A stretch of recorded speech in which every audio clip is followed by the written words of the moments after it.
भारत एक कृषि प्रधान देश है और यह कृषि प्रधान देश यूं ही नहीं बन गया। भारत के पास शुरू से ही दुनिया का सबसे उपजाऊ जमीन था और आज भी है।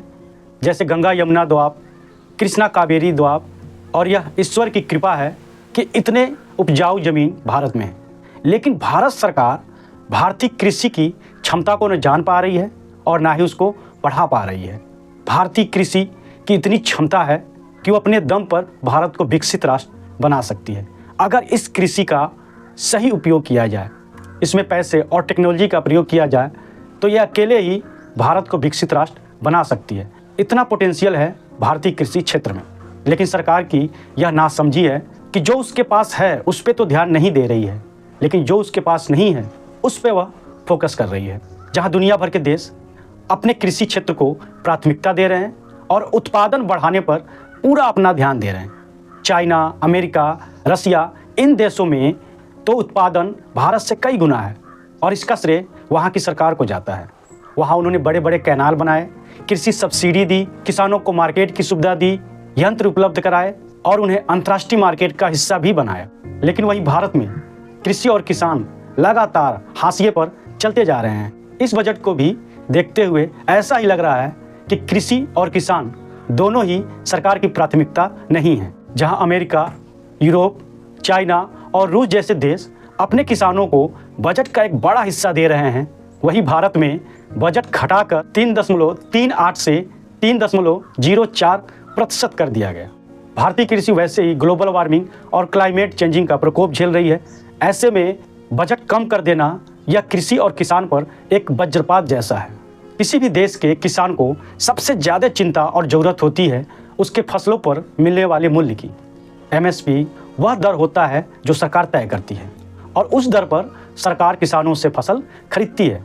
यानी कुल मिलाकर MSP अगर तय हो जाए तो किसानों को घाटा नहीं होता है, क्योंकि MSP में किसान को लागत से ज़्यादा मूल्य दिया जाता है।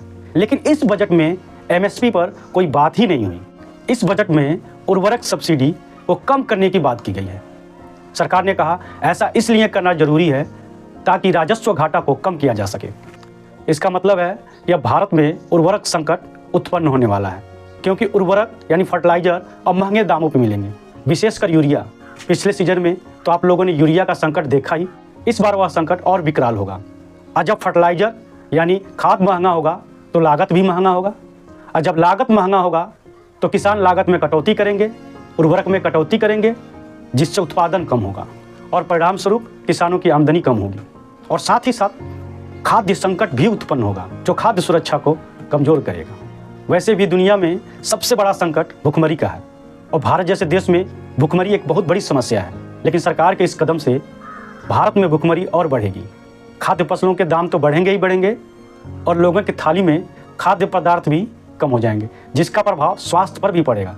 पिछले बजट में किसानों की आय 2 गुनी करने की बात की गई थी, लेकिन इस बजट में इस पर कोई चर्चा ही नहीं हुई। किसान सम्मान निधि के तहत अब भी 6,000 रुपये ही दिए जाएंगे, जबकि सबको अनुमान था कि इस साल किसान सम्मान निधि की राशि बढ़ाकर 12,000 कर दी जाएगी। तो जहां महंगाई बढ़ रही है, इन्फ्लेशन बढ़ रहा है, वहीं किसान सम्मान निधि अभी भी 6,000 ही दी जा रही है। और आखिरकार किसान सम्मान निधि का पैसा मुकेश अंबानी के पास ही जाता है, क्योंकि उस पैसे से लोग साल भर अपना मोबाइल रिचार्ज कराते हैं। जहां तक बात है ग्रामीण रोजगार की, तो सरकार ने ग्रामीण युवाओं को भगवान भरोसे छोड़ दिया है। टेक्निकली मनरेगा को तो समाप्त ही किया जा चुका है और कोई नई व्यवस्था भी नहीं की गई इस बजट में। तो एक तरीके से देखा जाए तो ग्रामीण क्षेत्र के लिए इस बजट में कुछ भी नहीं था। यानी इस बजट में जो भी कुछ है वो सिर्फ शहरी लोगों के लिए है, ग्रामीण क्षेत्र के लोगों के लिए कुछ नहीं। विश्व में सबसे ज़्यादा महत्व एजुकेशन पर दिया जाता है। एजुकेशन के कारण ही आज अमेरिका, यूरोप, चीन, रूस आदि देश हमसे बहुत आगे हैं। इस बजट को तो देखते हुए ऐसा ही लग रहा है कि सरकार की नज़र में शिक्षा का कोई महत्व नहीं है। एजुकेशन सेक्टर का हिस्सा बजट में मात्र 2.6% है, जो कि बहुत ही कम है। जहां चाइना जैसा देश शिक्षा पर लगभग 8% अपने बजट का खर्च करता है, वहीं भारत में मात्र 2.6। और उच्च शिक्षा का तो और भी बुरा हाल हुआ है इस बजट में। उसका बजट घटाकर 2.5 से 0.9% कर दिया गया है। वैसे भी भारत में पिछले कुछ सालों से शिक्षा का स्तर लगातार गिरता जा रहा है और इस बजट से यह साबित हो गया कि सरकार भी शिक्षा को बढ़ाना नहीं चाहती है। संभवतः सरकार ये चाहती है कि शिक्षा की व्यवस्था लोग अपनी ही पूंजी से करें, अपने बच्चों को अपने पैसे और अपने संसाधनों से ही पढ़ाएं और आगे बढ़ाएं। अब सरकार उनकी जिम्मेदारी उठाना नहीं चाहती है। ऐसे हालात में तो अमीर के बच्चे देश में या बाहर जाकर पढ़ लेंगे और आगे बढ़ जाएंगे, लेकिन गरीब के बच्चे कहाँ जाएंगे? उनको पढ़ने के लिए, आगे बढ़ने के लिए सरकार की सहायता की ज़रूरत होती है। ऐसे में गरीब बच्चे तो बेकार ही रह जाएंगे और श्रमिक मात्र बनकर रह जाएंगे। वैसे भी भारत की जनसंख्या विश्व में सबसे ज़्यादा है और सबसे ज़्यादा युवा भी भारत में है, जबकि भारत में कॉलेज, यूनिवर्सिटी, IIT, IIM और मेडिकल की संख्या लिमिटेड है। उनमें बढ़ोतरी नहीं हो रही है तो सीटें भी नहीं बढ़ रही हैं। दूसरी तरफ भारत की जनसंख्या बढ़ रही है, छात्रों की संख्या बढ़ रही है। सीटें कम होने की वजह से प्रतियोगिता काफ़ी टफ हो जाएगी। प्रतियोगिता की तैयारी में काफ़ी पैसे और संसाधन लगेंगे, जिसकी पूर्ति गरीब बच्चे नहीं कर पाएंगे और उनके लिए उच्च शिक्षा पाना असंभव हो जाएगा और गरीब के बच्चे गरीब ही रह जाएंगे। तो शायद सरकार की यह मंशा है कि भारत को एक लेबर मार्केट में बदला जाए, ताकि बड़े बड़े उद्योगपतियों और पूंजीपतियों की फैक्ट्रीज में श्रमिकों की उपलब्धता बनी रहे। तो एक तरह शिक्षा की अवहेलना कर भारत परजीवी अर्थव्यवस्था की तरफ बढ़ रहा है।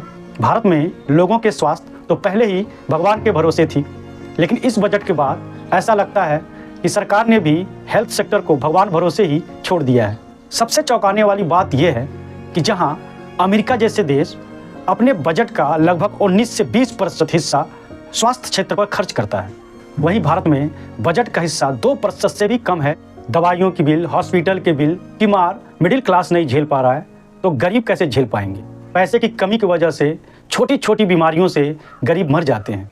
उनके अपने या सगे संबंधियों के पास इतने पैसे नहीं होते हैं कि उनका सही समय पर ट्रीटमेंट करा सकें, और ऊपर से सरकार ने स्वास्थ्य क्षेत्र का बजट भी कम कर दिया है, तो गरीबों के लिए अब भगवान ही सहारा है। सरकार तो भूल चुकी है विश्व के सबसे ज़्यादा गरीब भारत में रहते हैं और उनमें से अधिकतर श्रमिक हैं। जब इन श्रमिकों का स्वास्थ्य ही नहीं सही रहेगा तो उत्पादन में इनका हिस्सा कम होगा। तो भारत को अपनी अर्थव्यवस्था की गति अगर बनाए रखनी है तो हेल्थ सेक्टर पर भारत को ध्यान देना पड़ेगा, क्योंकि स्वस्थ शरीर में ही स्वस्थ दिमाग बसता है और स्वस्थ दिमाग से ही क्रिएटिव और मुश्किल काम किया जा सकता है। तो निष्कर्षतः यही कहा जा सकता है कि कृषि, किसान और आम आदमी को संभवतः सरकार भूल ही चुकी है।